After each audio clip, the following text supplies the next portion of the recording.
En 1968 se desarrolló un movimiento estudiantil que dejó una huella indeleble en la historia del país.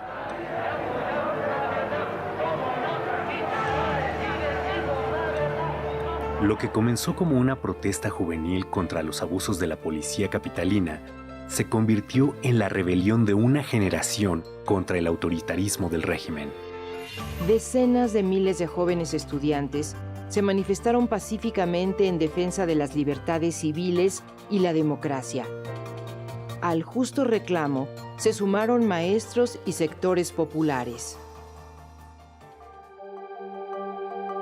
El gobierno de Gustavo Díaz Ordaz vio en el desafío estudiantil una conjura comunista y ordenó la represión que culminó con la matanza del 2 de octubre de 1968 en Tlatelolco.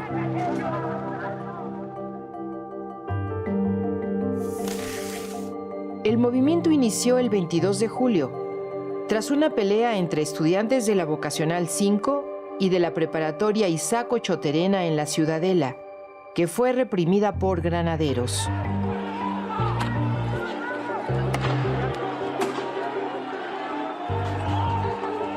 El 26 de julio, dos manifestaciones en el centro de la Ciudad de México, una de protesta contra la represión y otra conmemorando la Revolución Cubana, también fueron reprimidas por la policía.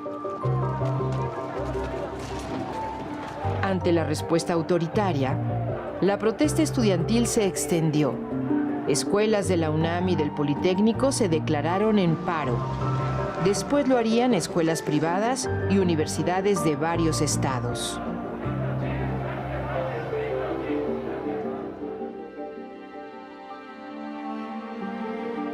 Luego de la primera manifestación masiva, el presidente Díaz Ordaz ordenó el 30 de julio la intervención del ejército. De un bazucazo, soldados destruyeron la puerta histórica de la Preparatoria 1 y tomaron violentamente el edificio, deteniendo a decenas de estudiantes y maestros.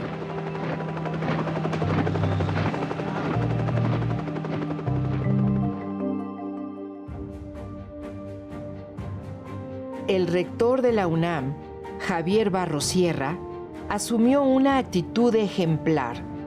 Defendió la autonomía universitaria, condenó la represión y promovió una solución dialogada al conflicto.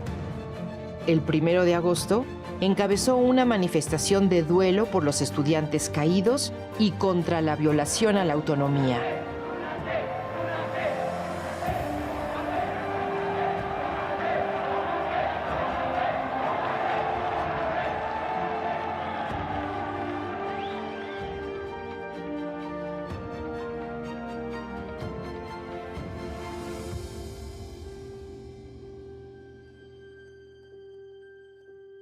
En los primeros días de agosto, los estudiantes formaron el Consejo Nacional de Huelga, con representantes de escuelas de la UNAM y el IPN. El CNH dio a conocer el pliego petitorio del movimiento. Libertad a los presos políticos. Derogación del delito de disolución social del Código Penal. Indemnización para los familiares de muertos y heridos. Desaparición del cuerpo de granaderos y destitución del jefe de la policía. Los estudiantes demostraron una enorme creatividad. Las brigadas se multiplicaron por calles, mercados, jardines, plazas públicas y generaron una enorme simpatía entre la población. Fue el primer movimiento social en el que participaron miles de mujeres que rompieron los estereotipos de la sociedad tradicional y fueron protagonistas de una lucha por un país más libre.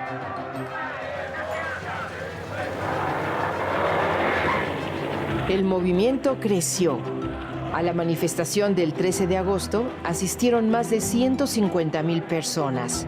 Los estudiantes demandaron diálogo público.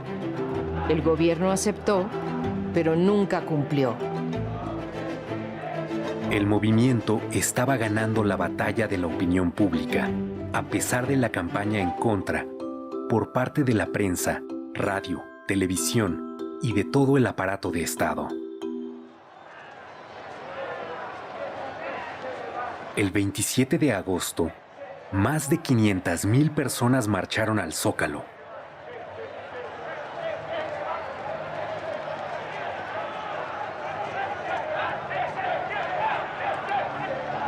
El 1 de septiembre, con el aval del Congreso, el presidente Díaz Ordaz anunció que tomaría medidas para imponer el orden. En respuesta, los estudiantes realizaron una marcha del silencio.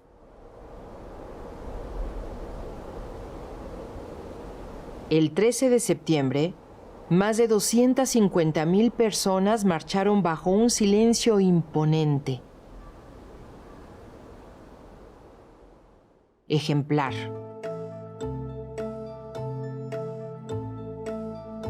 El gobierno canceló toda negociación y decidió optar por la fuerza para acabar con el conflicto.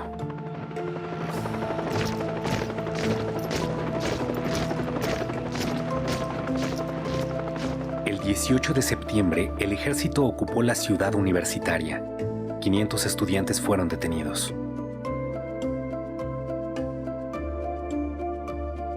El 23 de septiembre se tomó violentamente el casco de Santo Tomás y la Vocacional 7 de Tlatelolco, venciendo la tenaz resistencia estudiantil.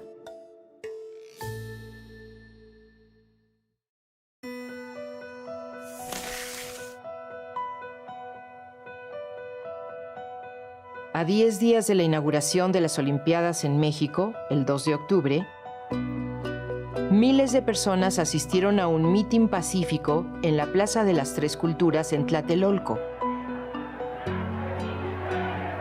Por la mañana, representantes estudiantiles se reunieron con una comisión del gobierno. Se esperaba el inicio de una solución negociada.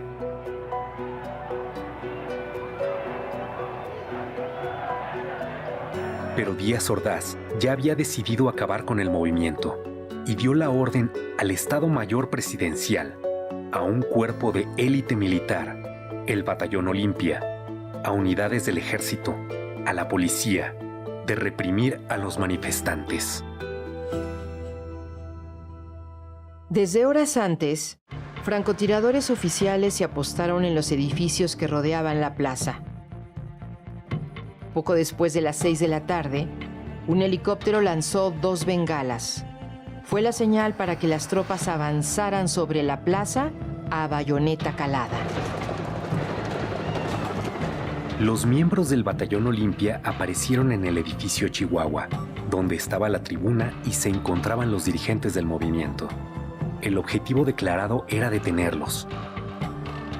Sin embargo, otro grupo del Batallón Olimpia disparó desde las alturas contra sus propios compañeros, contra los militares y civiles que ocupaban la plaza.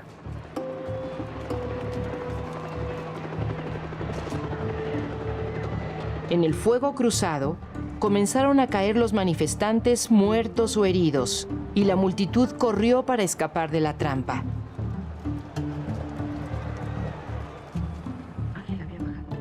Fue una sangrienta masacre en la que murieron estudiantes y población civil, incluidos niños que asistieron al mitin.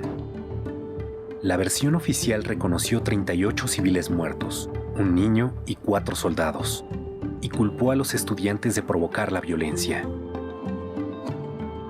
El periódico inglés The Guardian realizó una investigación y publicó que 325 personas fueron asesinadas ese día. Los heridos se contaron por centenares y por miles los detenidos, muchos de ellos torturados. Los líderes del Consejo Nacional de Huelga fueron recluidos en la cárcel de Lecumberri y el Poder Judicial los juzgó como terroristas. El 2 de octubre se cometió un crimen de Estado contra los estudiantes y el presidente Gustavo Díaz Ordaz asumió toda la responsabilidad. Asumo íntegramente la responsabilidad personal, ética, social, jurídica, política e histórica por las decisiones del gobierno en relación con los sucesos del año pasado.